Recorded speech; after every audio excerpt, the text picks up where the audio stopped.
I just won gold place in this month's Hobbytown Tamiya Mini 4-wheel drive open class league races. Against stellar competition, I prevailed and won gold and bronze with these two cars here in open class and bronze with Eagle in tune class. Pretty darn cool. Yeah, so let's talk about tune class first. I entered these two cars here, Eagle with larger wheels and my Panda Bear racer, Pango. Yes, this is a classic car, right? It's gone through so many iterations. And yeah, I decided to keep the small wheels on here. And both these cars were super fast. And you know what? They were fast enough to be first. But unfortunately, this one corkscrewed at the very end in the finals. And this one just kept coursing out for whatever reason. I don't know why. Yeah, that's the way the ball bounces. This was certainly way, way fast. And yeah, it's a shame that it just coursed out. It's just too fast for the track. So you'll see the track right there. It's a pretty challenging technical track. It's a 3-lane track. The league races are smaller tracks, and a lot of finesse is required to stay on the track and be as fast as possible. Yes, pretty darn cool. Now for open class, I decided to enter out of my arsenal of cars my newest pro car. Yeah, the Brimstone. Pretty darn cool. And my newest VZ car with an AT front pivot. Yeah, and you'll see the video on that pretty soon. Pretty darn cool. Yeah, so this one's got an AT pivot front and it's on a VZ chassis. And yeah, they said that it couldn't be done, but I did it. Pretty darn cool. Yeah, so you'll see the video on that right there. And it's a pretty cool setup. And the back here isn't a pivot. It's just a straight flush static kind of thing, but it stayed on the track and it was super fast, very fast. I decided to take a very conservative route with my batteries because this was such a small track. If I had juiced it up to 154 like usual, these cars would have coursed out or corkscrewed, so I didn't want to take that chance. So I lowered the battery voltage to about 1.4 to 1.42, around there.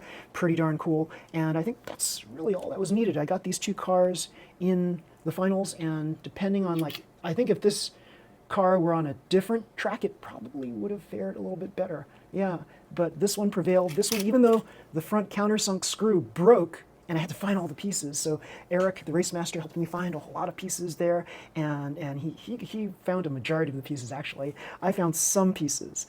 Ron also found a piece. Yeah, this whole thing just blew up because the screw just broke off. And so I had to use a regular stainless steel countersunk screw on here. And it still was super fast. Pretty darn cool. Yeah. So yeah, really proud of myself this month. Pretty darn cool. I decided to just focus completely on rigidity, basically. So I wanted to make sure that all of my parts were tight.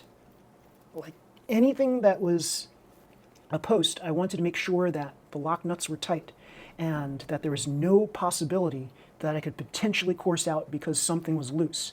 Now, do you remember the past couple of months I had some bad luck because of loose posts, loose rollers, and things like that. So now I decided, hey, let's be very careful. Let's just take this methodically and just tighten up everything on the car. It's like batten down the hatches, everybody. You got to make sure that everything is secure, right, before you race your car. So yeah, definitely. So yeah, this car here, it's a large part of it is my design except for this front pivot here, but I even angled this a little bit differently than the original design, so I'm glad about that because this car, another Millennium Falcon, like my cars need all the help they can get sometimes, so to coax out that little extra speed. But yeah, I was especially proud of this because it uses this VZ chassis right here. And even though it doesn't have a suspension like an MS suspension car, I think it fared pretty well for a non-suspension chassis car. So yeah, and this pivot system helped. And I had to basically bolt it onto, yeah, VZ chassis. How did I do that? It's in the video. Yeah, check it out. You'll learn how to do that all on your own. And the rear, I don't have a pivoting system yet, right? But I'm going to get one soon.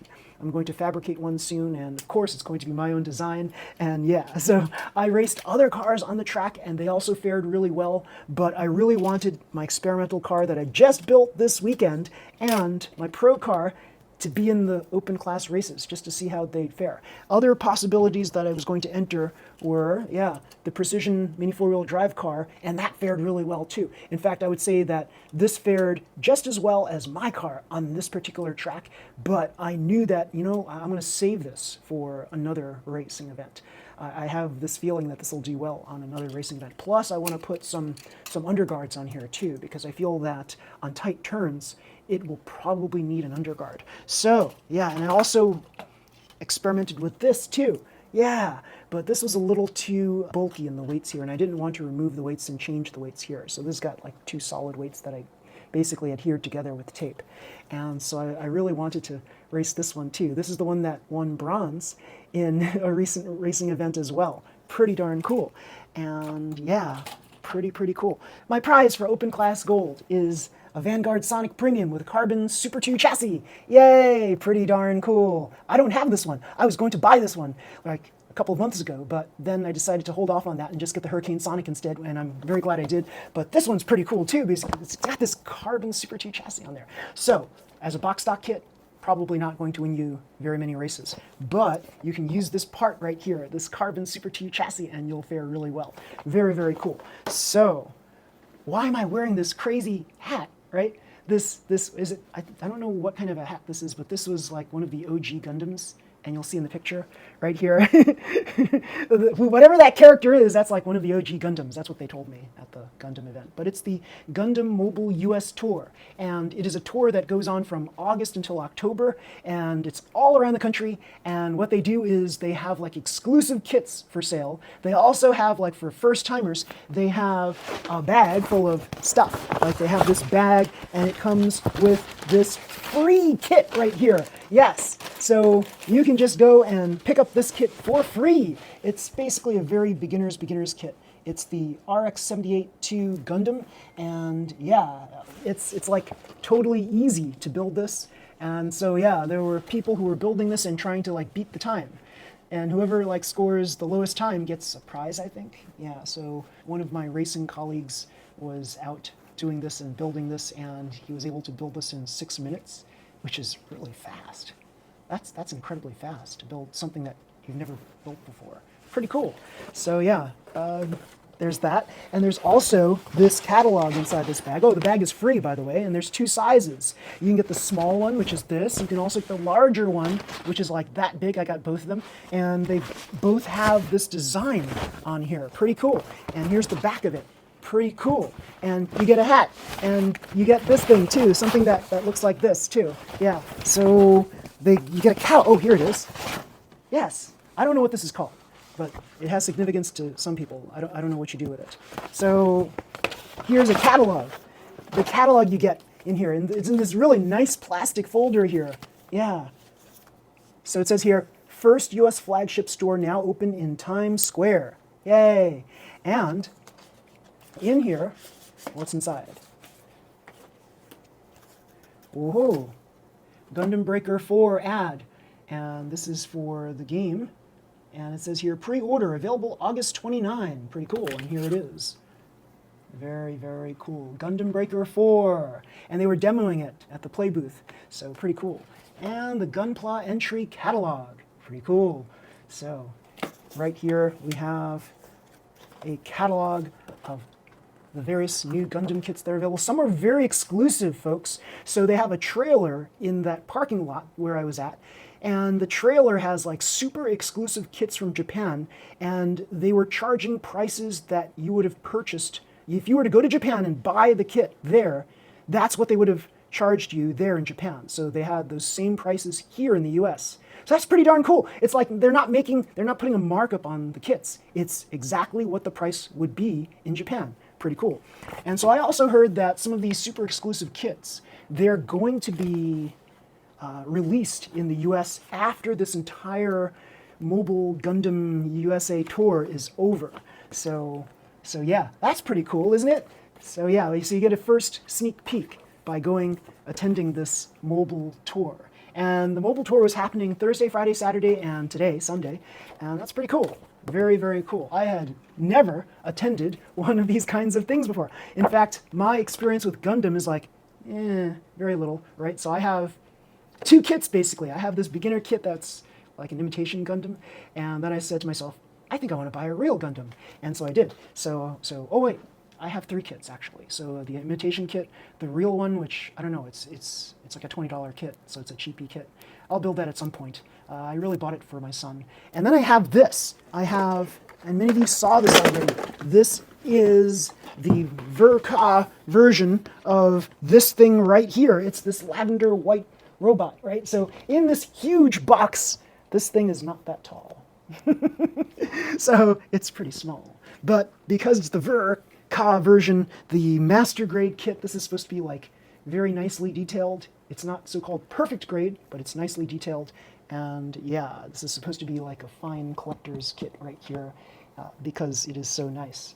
So yeah, one day I will build this. It looks pretty cool. Yeah, you get this big box, and the model looks nothing about this. Like it doesn't, it's not as big as this box. It's very small. So that's how they all are. They're very finely detailed and very posable. They have an internal skeleton in the higher grade kits. So yeah, pretty darn cool. And here, the Gundam Universe item catalog. Yes, very cool. And here's the back cover of it. Very, very cool. And here.